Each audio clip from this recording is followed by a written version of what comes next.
I think I'll pass on this one. Elhain, I think he likes you. Not for long.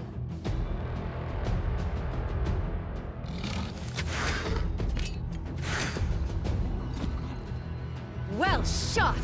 Where did you learn that? Hunting orcs. The Arbiter cannot bar me forever, Elf. You and I will have our day. Let's keep moving.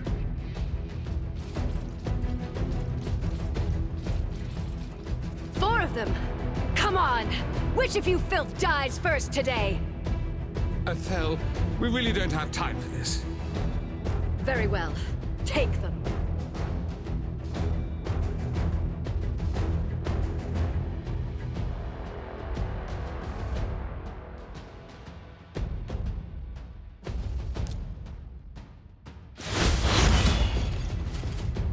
By the light! I'm glad you're on our side. Yes, just one big happy family, mortal. Move along. The sooner we win, the sooner I'm free of you. Spread out. The artifact should be here somewhere.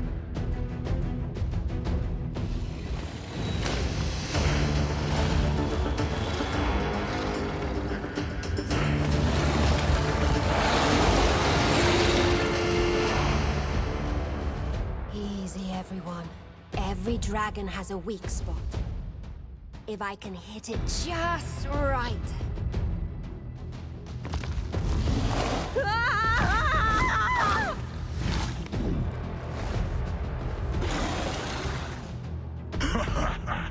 I think I like this dragon.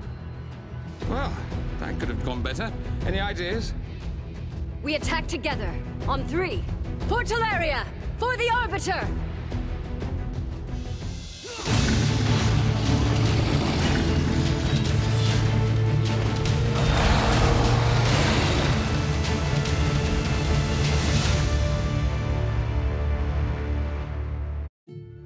I thought these champions may have been the ones. Yet it seems I have failed. They were not ready. This task now falls to you.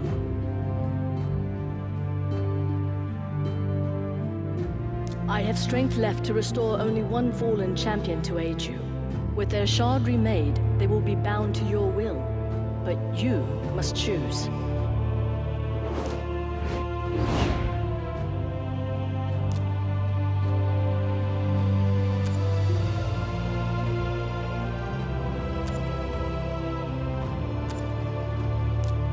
So be it. Awaken, warrior. This is your bastion. From here you will summon and train champions to fight the Dark One and his shadow. You have chosen your first champion, but one champion is not an army. Use a mystery shard to summon another champion at the portal.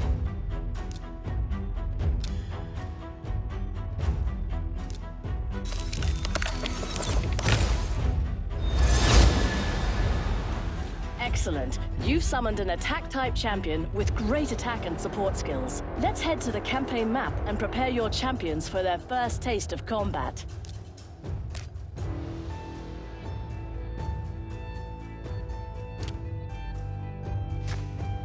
Behold, Karok Castle, seat of King Tabor. This is where your journey begins.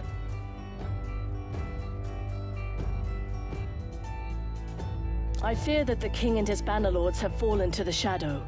Once noble and just, he has brought war upon his allies and ruin on his people. You and your champions must fight through his bannerlords, find him, and see if he has turned to Siroth.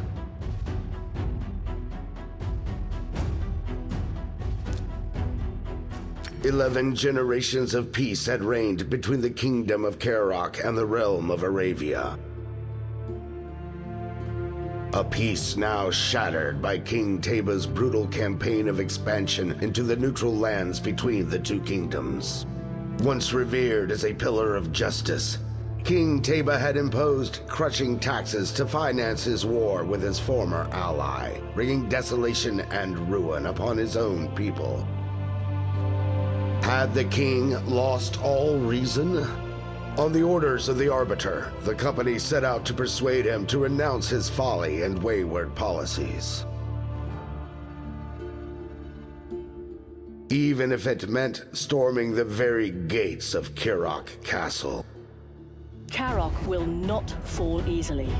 Like all places in Teleria, there are multiple stages of defenders. You must defeat all stages to move forward with your journey. This is where you select your team and review the enemy champions before each battle. Each champion has unique skills and an affinity that makes them weak or strong against another affinity. Magic beats spirit, spirit beats force, force beats magic, and void is special. Void champions have no direct weaknesses against other affinities. You have only 2 champions. Let us pick your team. Well done. Notice that your leader has an aura skill. These provide special bonuses to all allied champions in a battle.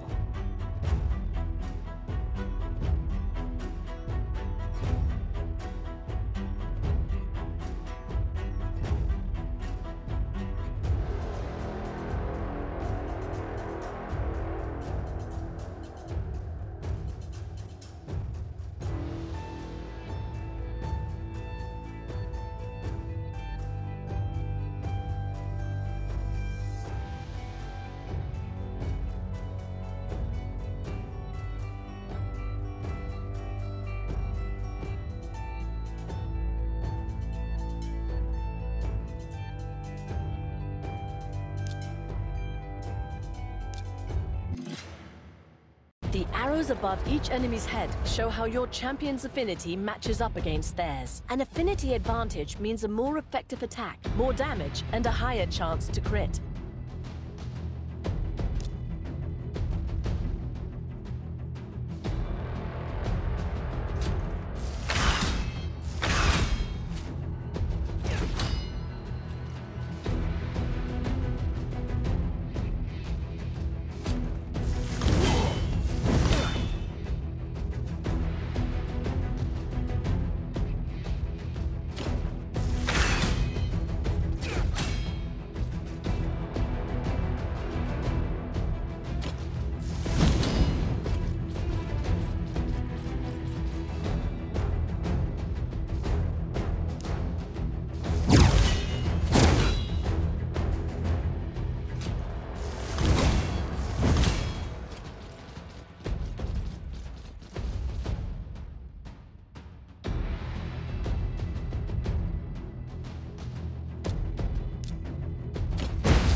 Excellent! Campaign levels drop artifacts, and here's your first. Artifacts are powerful items that boost your champion's stats. Along with special items, your champions will earn XP after every battle. Earn enough and they'll level up, growing in strength and power. Go to your champion collection and equip that artifact. This is where you can view all champions under your control. Each champion can equip up to 6 artifacts. Select the artifact and equip your champion. See that? I believe you are ready. Return to Kirok Castle, seat of King Tabor of Kirok. Fight through his banner lords and find him. I must know if he has succumbed to the shadow.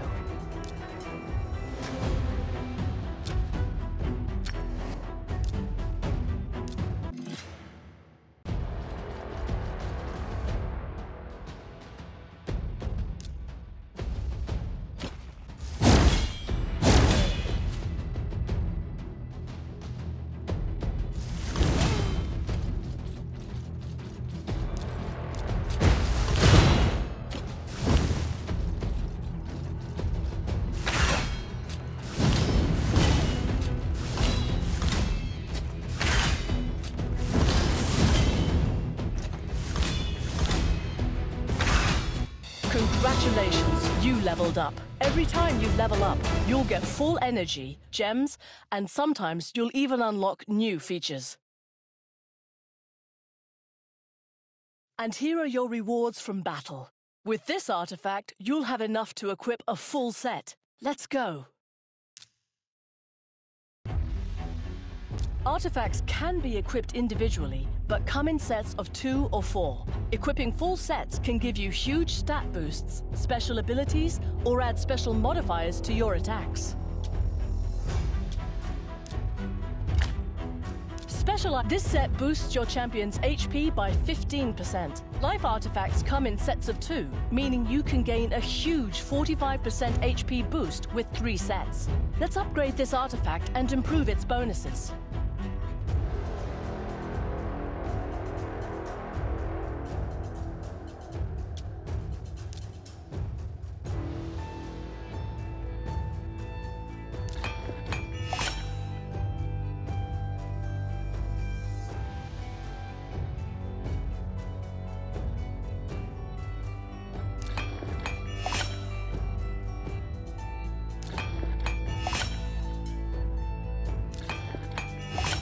Excellent work. When you upgrade artifacts to certain levels, they gain new substats, giving your champions an even bigger boost.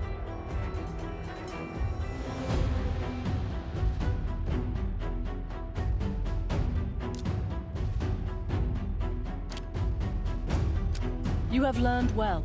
Keep strengthening your warriors. I shall return in time to teach you more.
Having overcome the castle guard, the company leader called to mind how the Banner Lords had cried out their allegiance to their king, but also to Seroth. Was the king's warring folly prompted by the will of the Lord of Darkness? Upon interrogation, a fallen knight confessed that the king had not been seen at the castle for many a month. His orders were being relayed by messenger from his encampment on the Eastern Front. This meant only one thing. The company would have to pass through the war-torn city of Arnok.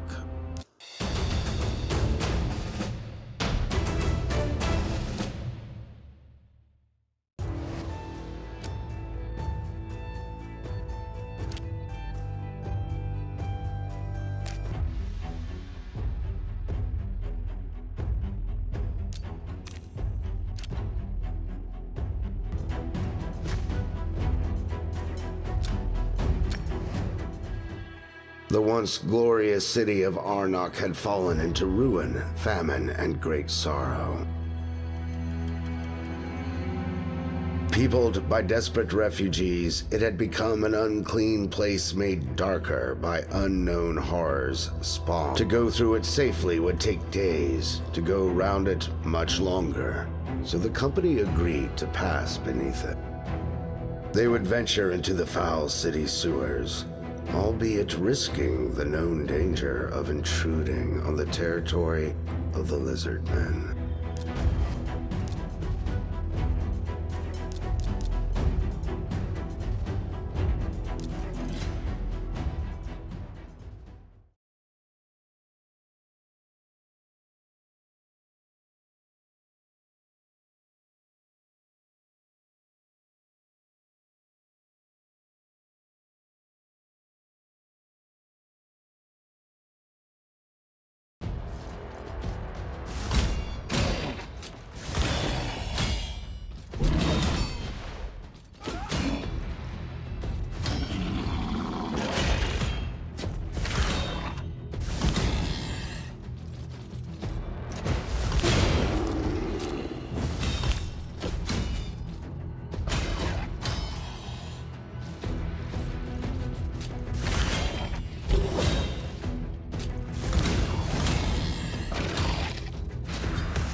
This is the Tavern, the main place where you upgrade and improve. You can sacrifice weaker champions to gain XP and level up quickly. Leveling up increases a champion's stats, making their skills even stronger.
After dispatching the lizard men tainted by the shadow, the company waylaid a messenger bearing a missive from the king. They demanded that he direct them to the royal encampment. Trembling for his life, the emissary pleaded that he knew nothing of such a camp. He had only ever received the sealed messages from a hooded knight at the catacombs of the Temple of Narbuk. Emerging from the sewers, the company set their compass northeastward and began a long and arduous trek to the capital.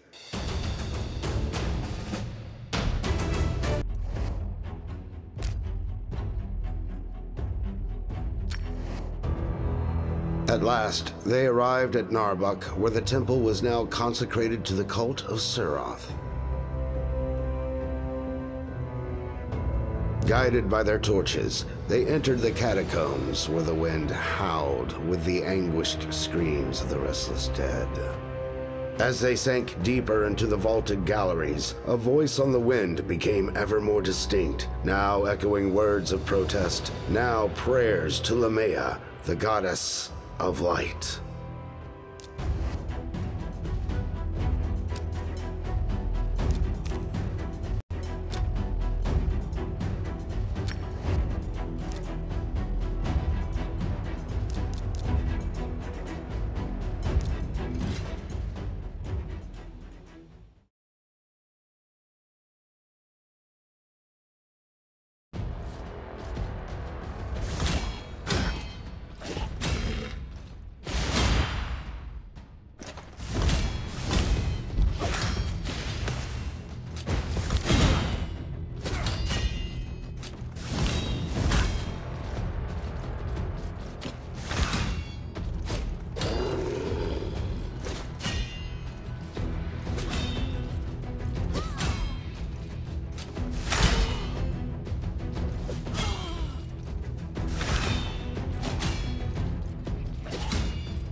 The company crashed into a chamber to find King Teba strapped to a chair, his captors forcing a brew down his throat. They made short work of the aggressors, then cut the king from his binds. "I have been bewitched," he began in rasping breaths, "forced to declare war on Arabia." Then, handing them his royal signet, he said, "Ask Queen Eva forgiveness for my forced betrayal. Thank her for giving refuge to my people, and request her help to find the cause of this shadow."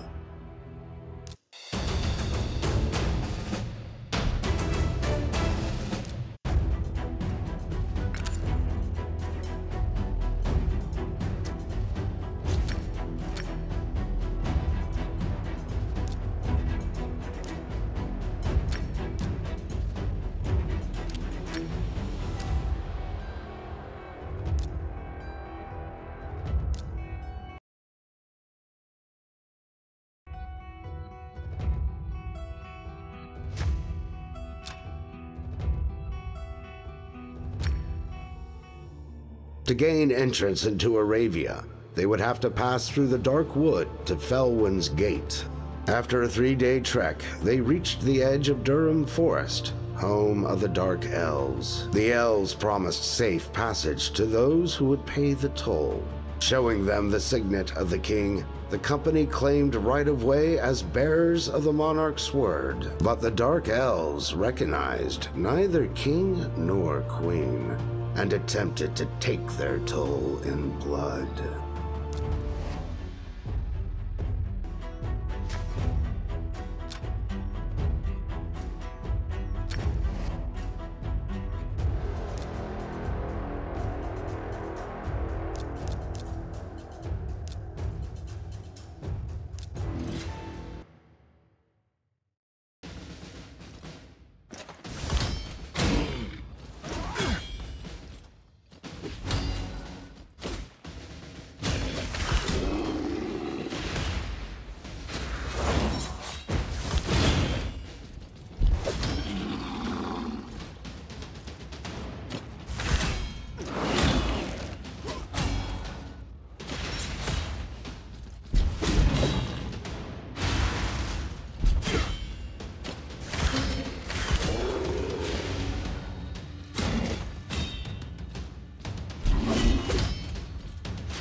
The ugly truth of the Dark Elves was now known.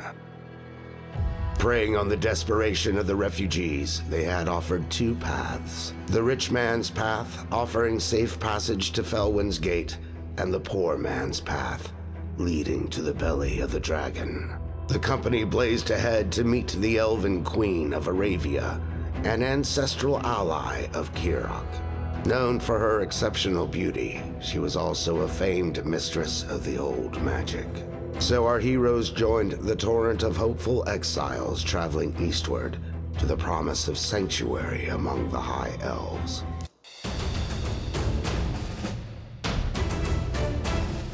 Arriving at the snow-clad moor that sloped down to Felwyn's Gate, the company surveyed the grim scene before them.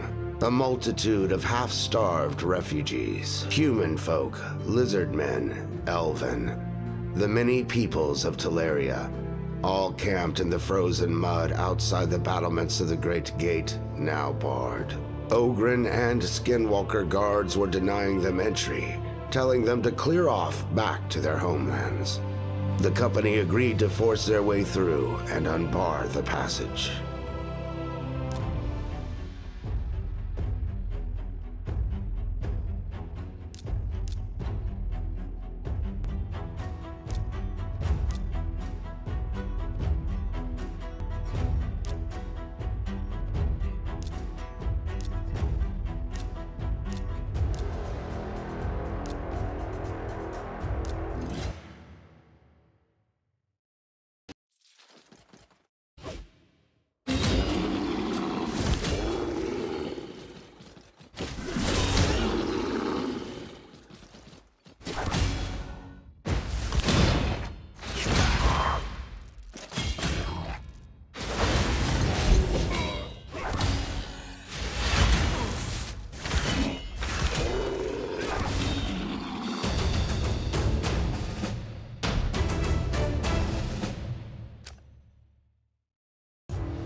They emerged victorious on the other side and opened wide the colossal gate to let through the multitude.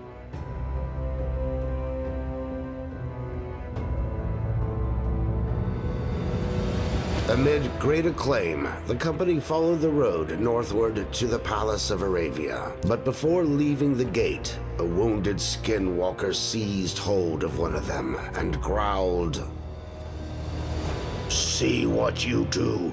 Not good. We bar gate for reason. None can help them now."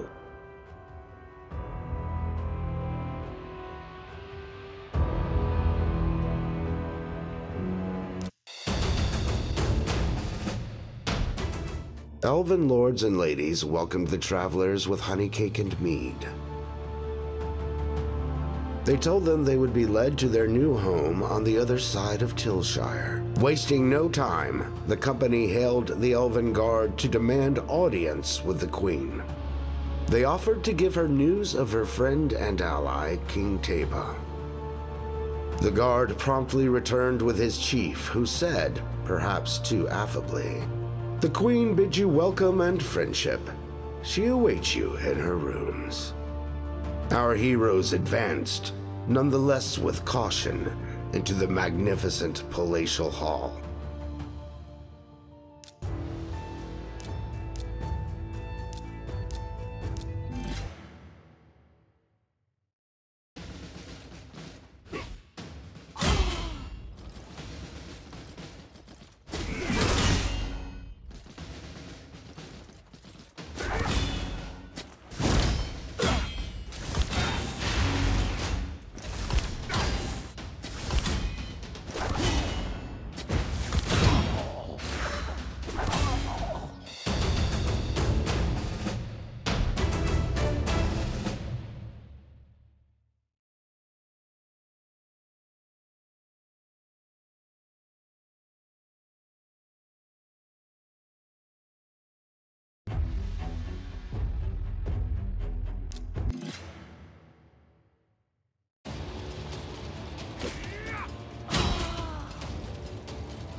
They reeled in horror at what they found. Having exchanged the grace of the Eldar for the dark power of the Shadow, the Queen had mutated into a malicious sorceress. It was she who had betrayed the king, had fomented the war between Kirok and Aravia. But to what end? What bargain had she struck? The company now realized that the Skinwalkers had barred Felwyn's gate for good reason. Donning their cloaks, the heroes fled the palace.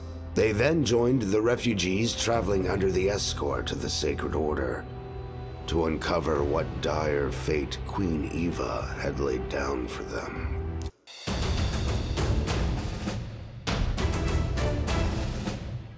Stepping inside the township of Tilshire, the company realized they had entered a trap, for the gates were slammed shut and barred behind them. The people, visibly entranced, were herded by Orcish guards to an inner court where Bad El-Khazar, the dark necromancer. Sensing the presence of stronger spirits, the necromancer suddenly roared out, "Guards, arrest them!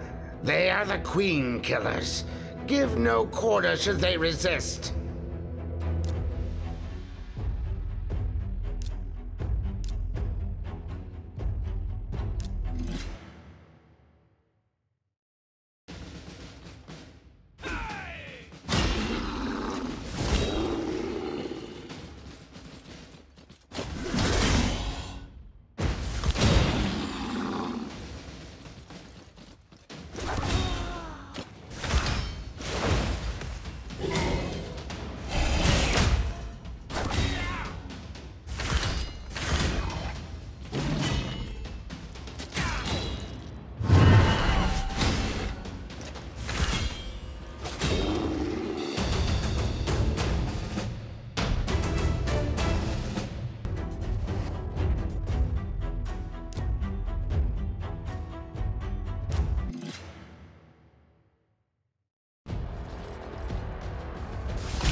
The company were in two minds.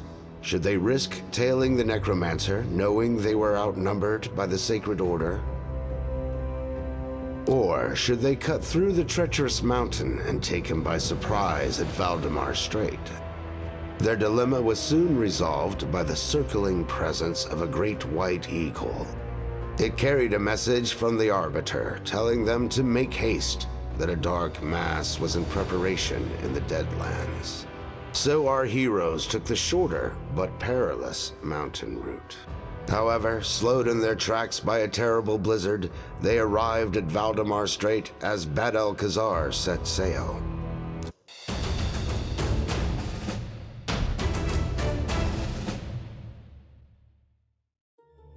Our heroes commandeered a fast ship and gave chase, sailing 3 sheets to the wind. They were soon coursing in the wake of the enemy vessel. And as the sun touched the horizon, they came broadside and boarded for a final confrontation with Bad Alcazar.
As Bad-el-Khazar crashed to the deck, a black book of spells tumbled from his gown.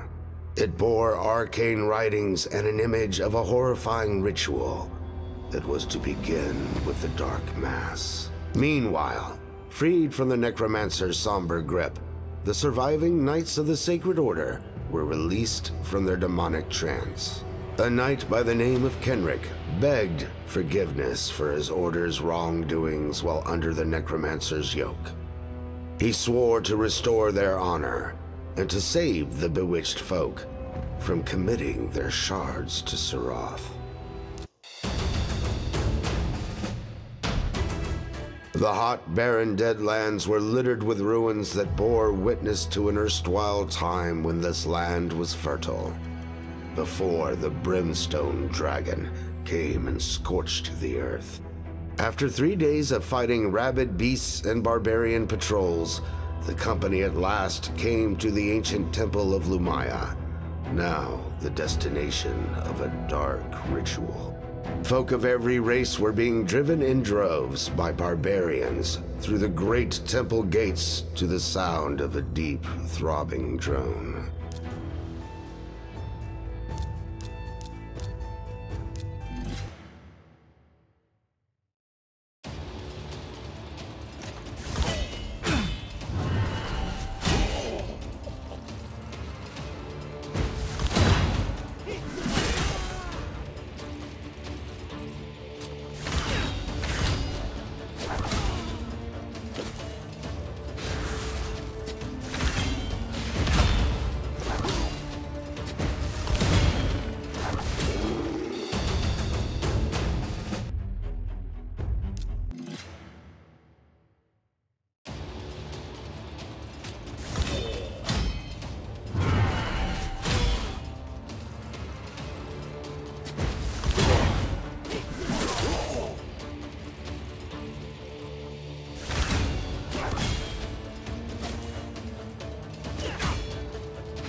company announced to the multitude that Bad Alcazar was dead. But to their horror, as the incantation to Seroth resumed, they realized the souls of the congregation were still corrupted. It was then that the Arbiter appeared, with news from the Knights of the Sacred Order. They were assembling at Godfrey's Crossing in a final bid to destroy the demon priests of the Hallowed Halls.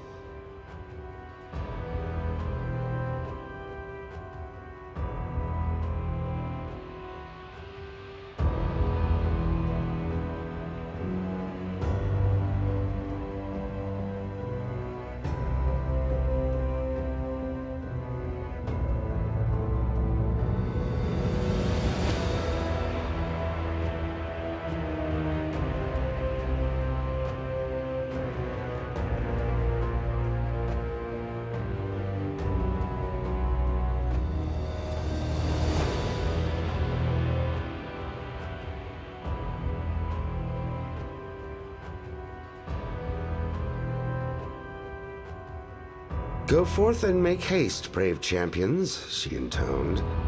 I will stay and purify these souls.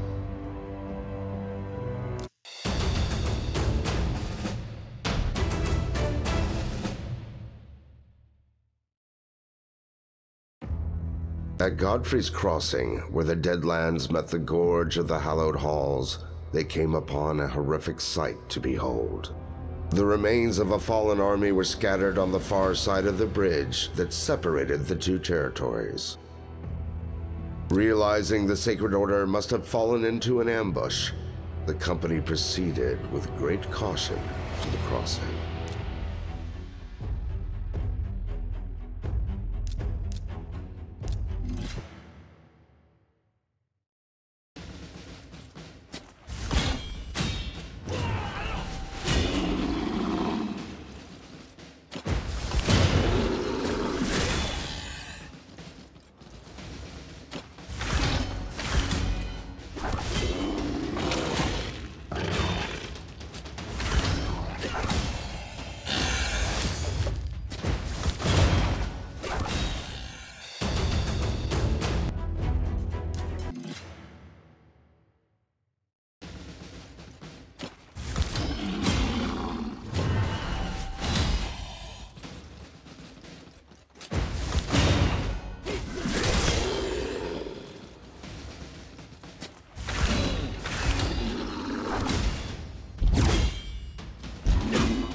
They passed to the other side, where the army of the Sacred Order had been decimated. One of the heroes picked out Kenrick among the dying. He called his brothers in arms around him, and all four fell to one knee. "O valiant knights," he hailed, "in your crusade against evil, you have redeemed your order." He then lifted his eyes to the sky. "Fear not, noble lords. May your souls ascend to the light of Lamaya." The company then pressed on, arms at the ready, toward the hallowed halls to claim their vengeance. Upon arriving at the hallowed halls, to the great surprise of our valiant heroes, the chief of the Knights Revenant held out a hand in friendship. "Great warriors," he bellowed from the hall steps, "let us join hands in blood. Your valor will receive far greater reward in the design of Suroth than in the failing light of Lumaya."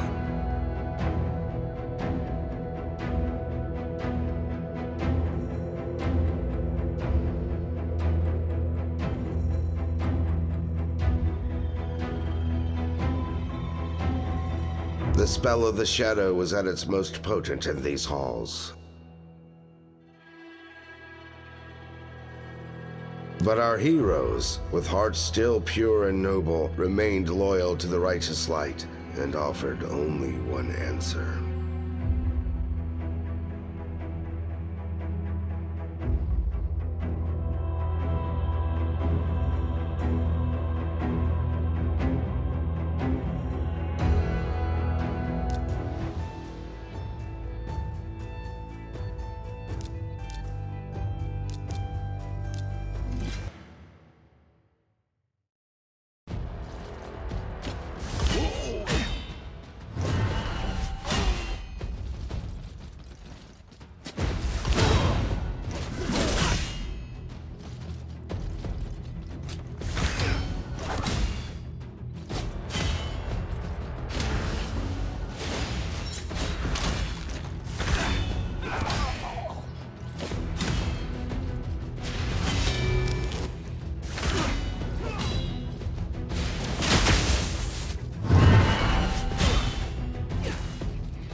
mortal scum! Roared the demon priest as he prepared to deliver his final assault.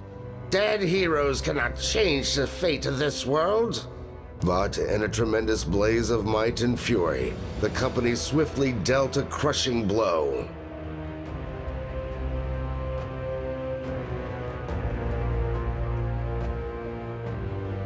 As the fools, you do not see what I see. Then, in one last fiendish effort, he thrust out a hand and conjured a vision in flames of hellfire.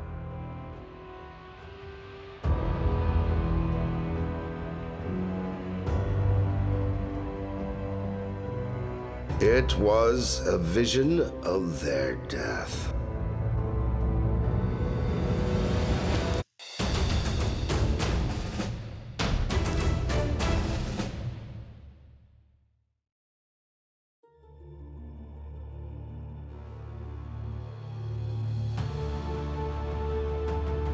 Was the sinister prophecy of the demon priest but a sham to prevent them from blazing a trail to the source of evil? Whatever the outcome, our four heroes had no choice but to approach the brimstone path that led. Still they strove onward, battling their way through hellfire to the brimstone gate.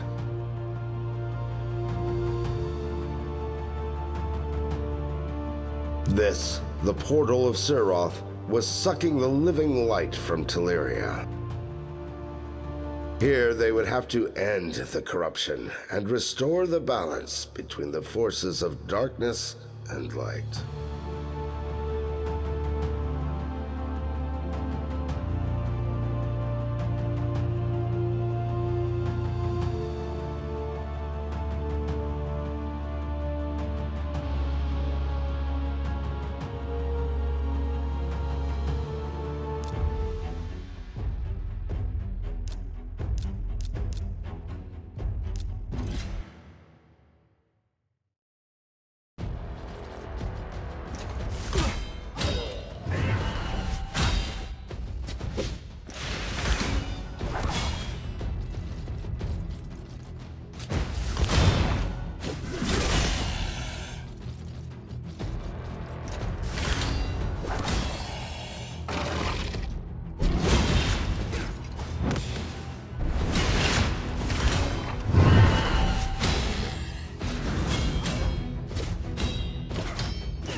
By the light of Lumaya, the company vanquished the Guardians of Sirath and the fell demon Kivos.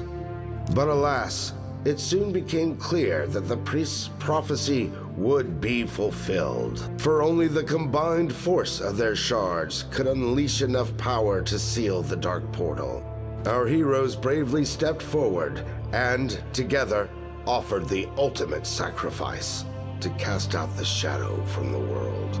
But wait, O champion. The story endeth not here, for the portal will open again. Sirath will return, and the shadow will loom larger. Until that day comes, return to Teleria. Hone your skills and seek out new champions. You will need them all soon enough.